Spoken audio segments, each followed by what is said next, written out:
राज्य में मैट्रिक परीक्षा देवाक छात्र छात्री आसीगला एक बड़ घोषणा जहां आपण समस्ते जान रखा निहाती जरूरी। एने सरकार तरफ आसीगला एक बड़ अपडेट 2025 मैट्रिक परीक्षा को नहीं जाना ता पूर्व वीडियो को लाइक करूँ, सब्सक्राइब करनथिले एवं सब्सक्राइब करी पाखर थिवा घंटी चिन्ह को दबाई दियंतु। चलित वर्ष फेब्रुआरी 21 आरंभ हो मैट्रिक परीक्षा, मार्च 6 तारिख जाए चलिबो। तबे सकाळ 7:30 रु 8:30 मध्य छात्र छात्री माने परीक्षा केन्द्र में उपस्थित रहिबा को निर्देश दिया जायछि। परीक्षा सकाळ 9 रु 11:30 पर्यंत चलिबो।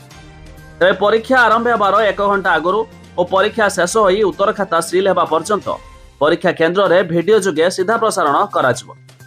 3133 परीक्षा केन्द्र में दिने छड़ा दिने परीक्षा आयोजन करिबो बोर्ड। एने बोर्ड सभापति श्रीकांत राय सूचना दैछन्ति। एथिसहित बोर्ड सभापति आहुरी कहिसन्ति परीक्षा हेबा आगरु सेंटर रे कहीं प्रश्नपत्र मोबाइल रे फोटो उठाई प्रघट कले सहजरे धरा पड़िजिबे। प्रश्नपत्र प्रघाटकारी को साबाड़ करिया पई मैट्रिक प्रश्नपत्र उपरे परीक्षार्थी बुकलेट क्रमिक नंबर तथा सीरियल नंबर वाटरमार्क रे उल्लेख रहिबो।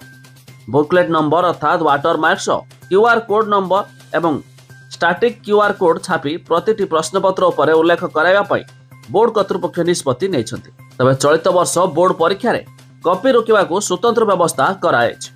समस्त परीक्षा केन्द्र एवं नोडाल सेंटर गुड़िकरे एआई कैमरा मध्य खंचायछि।